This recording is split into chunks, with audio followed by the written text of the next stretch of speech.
Jude crouched in the hallway near the OR door. At some point, she'd lost her footing and fallen to the cold linoleum floor, and she stayed there, her face pressed to the wall.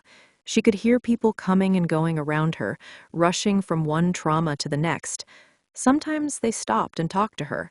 She looked up into their faces, frowning and compassionate and a little distracted, and she tried to understand whatever it was they were saying, but she couldn't. She just couldn't. Her whole body shook with cold, and her vision was cloudy, and she couldn't hear anything except the reluctant beating of her heart. "No, I do not forgive you. We'll talk tomorrow." These were the words that ran in an endless loop through her mind. "Judith?" She turned slightly, saw her mother standing there, tall and straight, her white hair perfectly styled, her clothes ironed. She knew her mother had been here for hours. She'd tried repeatedly to speak to Jude, but what good were words now between strangers? "Let me help you, Judith," her mother said. "You can't sit here in the hallway. Let me get you some coffee. Food will help." "Food will not help." "There's no need to yell, Judith." Mother glanced up and down the hallway to see who might have heard the outburst. "Come with me." She reached down. Jude wrenched sideways, scurrying tighter into the corner. "I'm fine, Mother. Just let me be, okay? Find Miles, or go see Zach. I'm fine." "You most certainly are not fine. I think you should eat something. You've been here 7 hours. Already Jude was sick of people saying this to her, as if food in her stomach would remedy the hole in her heart. "Go away, Mother. I appreciate you coming here, okay? But I need to be alone. You wouldn't understand." "Wouldn't I?" Her mother made a quiet sound, and then said, "Fine." She lowered herself to her knees beside Jude. "What are you doing?"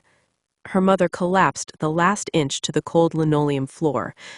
"I'm sitting with my daughter." Jude felt a stirring of guilt. No doubt this was one of her mother's self-interested gestures, a way to force Jude into bending to her will. At any other time, it would have worked. Jude would have sighed in defeat and gotten to her feet, doing as her mother asked. Now, she didn't care. She wasn't going to leave this spot until Miles came to get her. "You shouldn't sit here, Mother. It's cold." Her mother looked at her, and for a split second, there was an unbearable sadness in her gaze. "I've been cold before, Judith Ann. I'm staying." Jude shrugged. It was all too much for her. She couldn't think about anything right now, and certainly not her mother. "Whatever," she said tiredly, and the minute the word was out of her mouth, she regretted it. How could one word bring back an era, a child, in such exquisite detail? She saw Mia at 13, braces and acne and insecurity, saying whatever in answer to every question. She closed her eyes and remembered. "Jude?" She looked up, confused by the sound of her own name. How long had she been here? She glanced sideways. Her mother was asleep beside her. Miles stood outside the OR. "It's over," he said, reaching down for her. Jude started to get up and fell back down. He was beside her in an instant, steadying her. When Jude was standing on her own, he helped Caroline to her feet. "Thank you," Caroline said stiffly, smoothing her hair back from her face, although no strands had fallen free. "I'll go to the waiting room," she said. Glancing at Jude for a moment, she almost said something more, then she turned and walked away. Jude clung to her husband's arm and let him lead her into the operating room, where Mia lay on the table, draped in white. Her silvery blonde hair was covered in a pale blue cap. Jude took it off, let her daughter's hair fall free. She stroked it as she'd done so many times before. Mia still looked beautiful, but her cheeks were pale as chalk. Her lips were colorless. Jude held Mia's hand and Miles held Jude's. The three of them stayed connected, no one saying much of anything, just crying, until a nurse finally came in. "Dr. Faraday? Mrs. Faraday? I'm sorry to bother you, but we need to take your daughter." Jude tightened her hold on Mia's cold hand. "I'm not ready." Miles turned to her and tucked her hair behind one ear. "We have to be with Zach now." She'll be gone when we're done." "She's gone now, Jude." Jude started to feel pain and pushed it away, letting numbness return. She couldn't allow herself to feel anything. She leaned down and kissed Mia's cheek, noticing how cold it too was, and whispering, "I love you, Poppet." Then she drew back and watched Miles do the same thing. She didn't know what he said. All she could hear was her own blood rushing into and out of her heart. At first, she was dizzy, but as she walked down the busy hallway and stepped into the elevator and rode down to the 6th floor, she lost even that slim sensation. "Mrs. Faraday? Jude?" From somewhere in the fog, she heard Miles say her name. The impatient tone told her that he'd said it more than once. "This is Dr. Lyman," Miles said. They were in another hallway, outside Zach's room. Jude didn't even remember getting here. "I'm sorry for your loss," Dr. Lyman said. She nodded and said nothing. Dr. Lyman led them into her son's room. Zach sat slumped in bed, his arms crossed. "Who's there?" he said. "It's us, Zach," Jude said, trying to sound strong for her son. Dr. Lyman cleared his throat and moved to Zach's bedside. "How are you feeling?" Zach shrugged as if it didn't matter. "My face hurts like hell." "It's a burn," Dr. Lyman said. "I'm burned?" Zach said quietly. "On my face? Ow." "It's rare," Dr. Lyman said. "Most people don't even know it's possible, but car airbags have something like jet fuel in them, a propellant. Normally, they deploy just fine, but sometimes, and this is what happened to you, Zachary, it can go wrong and cause chemical burns. That's what happened to your eyes, too." "What do I look like?" "The burns aren't bad," the doctor said. "There's a small patch along your jaw that we're going to watch carefully, but there should be little or no real scarring. We don't anticipate needing any skin grafts. May I remove the bandages now?" Zach nodded. Dr. Lyman went over to the sink and washed his hands, and then carefully unwound Zach's bandages. Zach's hair had been shaved on one side and left long on the other, and it gave him a lopsided, off-balance look. As the bandages came off, Jude saw the whole blistered, oozing burn, the way it swept down along his hairline, across his cheek and jaw.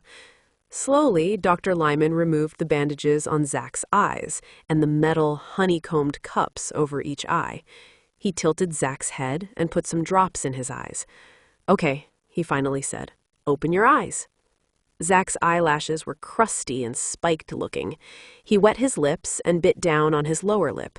"You can do it, Zach," Miles said, leaning toward him. Zach's eyelashes fluttered like a baby bird's first lifting of wings, and then slowly, he opened his eyes. "What can you see?" Dr. Lyman asked. Zach took his time, turned his head. "It's blurry, but I can see. Mom, Dad, new guy with white hair." Miles sagged forward. "Thank God." Dr. Lyman said, "The blurriness is temporary. Your vision should clear up in no time. You're a lucky young man." "Yeah, lucky." Jude could hear Zach crying, and it brought her fresh pain, both because it was happening and because she couldn't think of how to make him feel better. There was nothing she could do to help him or herself or Mia. "It's okay, Zach," Miles said when the doctor left them. "It's my fault, Dad," Zach said. "How am I supposed to live with that?" "Mia wouldn't blame you," Miles said, and though his words were reasonable, his voice betrayed the depth of his pain. Jude could tell how hard her husband was trying to grieve for one child while comforting the other. She could tell because her struggle was the same. "I wish I were blind," Zach said, and for the first time he sounded like a man, certain. "I don't want to go home and see Mia's room or her picture." Just then, Officer Avery walked into the room. He was holding a crumpled-up paper bag in his hands, worrying the rolled crease with his blunt-tipped fingers. "Dr. Faraday? Jude?" he said, clearing his throat. "I'm so sorry to bother you at this difficult time." He cleared his throat again. "But I need to ask Zach some questions." "Of course," Miles asked, stepping closer to the bed. Zach, can you answer a few questions? Whatever, Zach said. The officer cleared his throat and then stepped awkwardly toward Jude, offering her the paper bag. Here, I'm sorry. She felt as if she were underwater, reaching for something that looked close but was really far away. She was faintly surprised when she felt the rough brown paper. Opening it, she saw a blur of quilted pink, Mia's purse, and she closed the bag quickly, clutching it in shaking hands. The policeman stepped back a respectful distance, opened a small notebook. You are Zachary Faraday? You know I am. You were Officer Friendly in 4th grade. Officer Avery smiled briefly at that. And it was your white Mustang that was totaled on Night Road last night? It was my car. And you attended a party at the Kastner house on Saturday night with your sister and Lexi Baill? And about 100 other people. And you were drinking alcohol, the officer said, consulting a piece of paper. I have test reports here that show your blood alcohol level at 0.28, the officer said. That's almost 4 times the legal limit. Yeah, Zach said quietly. I won't drink and drive, Madre. You know you can trust me. How many times had Jude heard him make that promise? She closed her eyes, as if darkness offered any refuge from this. The officer flipped a page. Do you remember leaving the party? Yeah, it was about 2 o'clock. Mia was having a cow about us being late. So you all decided to get in the car and drive, the officer said. The words were like a battering ram. Jude felt each one hit her spine and reverberate up. Lexi wanted to call home, Zach said quietly. I told her not to be stupid. We did that once, and Mom flipped out. I didn't want to miss another party. Oh, Zach, Miles said, shaking his head. Jude thought she might be sick again. She'd forgotten all about that other time, when they'd believed her words and called her for help. And what had she done? Made them pay for it by forcing them to skip several events that weekend. Oh, God. You were fine until you came to Night Road, Officer Avery went on. There was no one on the road. Mia was in the back seat, singing along to the radio, that Kelly Clarkson song. I told her to shut up, and she hit me in the back of the head, and then... Zach drew in a deep breath. We weren't even going that fast, but it was dark, and the turn just came up, you know? That hairpin just past the Smithsons' mailbox, like out of nowhere. I heard Mia scream, and I yelled at Lexi to hit the brakes and tried to grab the wheel, and then... Jude's head snapped up. You told Lexi to hit the brakes? She was driving. She didn't want to. I was supposed to. I was the designated driver. It's my fault. Miss Baill's blood alcohol level was 0.09. The legal limit is 0.08. Of course, she's under 21, so she can't legally drink at all, the officer said. Lexi was driving, not Zach. Zach hadn't killed his sister. Lexi had. I need to see Zach. Oh, Lexi, her aunt said, her face slackening with sorrow. Surely. I need to see him, Aunt Eva. Her aunt started to say no, but Lexi wouldn't listen. Before she knew it, she was crying and pushing past her aunt, limping down the hall. She saw him through the open door at the end of the hallway. He was alone in his room. Zach, she said at the doorway, moving toward him. She's gone, he said, barely moving his lips. Lexi felt those 2 words crash into her again. She stumbled. I know. I used to feel her, you know. She was always humming inside my head. Now. He looked up. When he saw her, his eyes filled with tears. It's quiet. She limped over to the bed and took him in her arms as best she could with one arm and a broken rib. Every breath hurt, but she deserved it. I'm so sorry, Zach. He turned away from her, as if he couldn't bear to look at her face anymore. Go away, Lexi. I'm sorry, Zach, she said again, hearing the smallness of those words. She'd held them in her hands like a fragile flower, thinking they would bloom somehow when she offered them to him. How naive she'd been. Jude came into the room carrying Mia's purse and a can of Coke. "I'm sorry," Zach stammered, trying to stop her stupid, useless tears, failing. Then her aunt was beside her, taking hold of her hand. "Come away, Alexa. This is not the time." "Sorry?" Jude said dully, as if she'd just processed Lexi's apology. "You killed my Mia." Her voice broke on that. "What is sorry supposed to mean to me?" Lexi felt her aunt stiffen, straighten. This from the woman who knew her children were going to drink and gave them car keys? "I'm sorry, but Lexi is not the only one responsible here." Jude drew back as if she'd been slapped. "I'm sorry," Lexi said again, letting her aunt pull her away. When she finally dared to turn back around, Jude was still there, standing beside Jack's bed, clinging to her daughter's purse. "Oh no," Eva said, coming to a stop. Lexi was crying so hard she could hardly tell what was going on around her. She felt Eva's grip on her wrist tighten. "What's wrong?" she whispered, not really caring. She glanced down the hallway. His door was closed now. "Look," Eva said. Lexi turned, wiped her eyes. A police officer was standing outside her room. Eva held Lexi's hand as they walked down the hallway. At their approach, the officer straightened. He pulled a small notepad out of his shirt pocket. "Are you Lexi Baill?" "I am," Lexi said.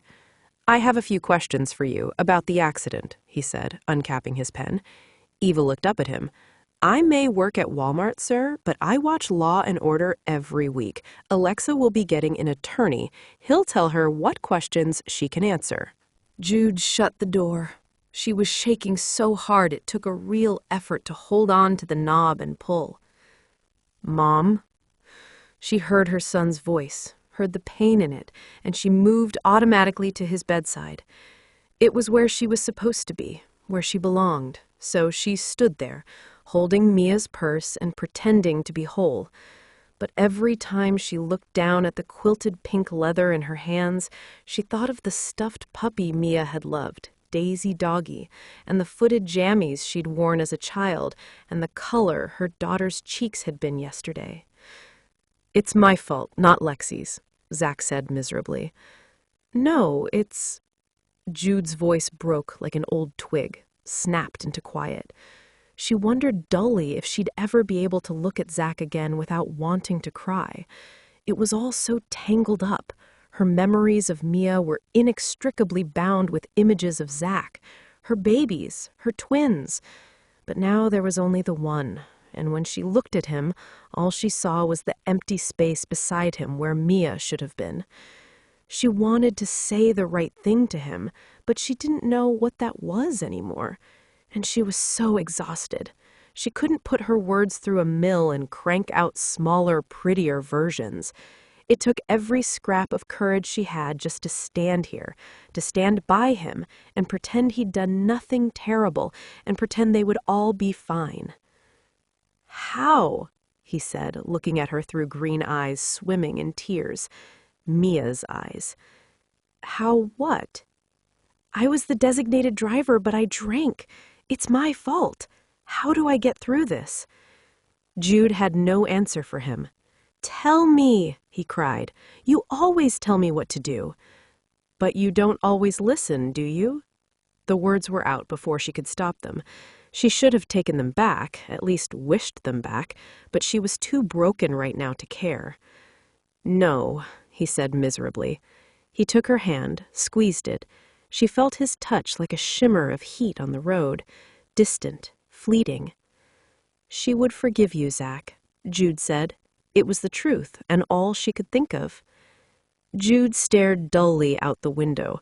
"I do not forgive you." The last words she'd said to Mia. Why didn't I just tell her I wanted to go to USC?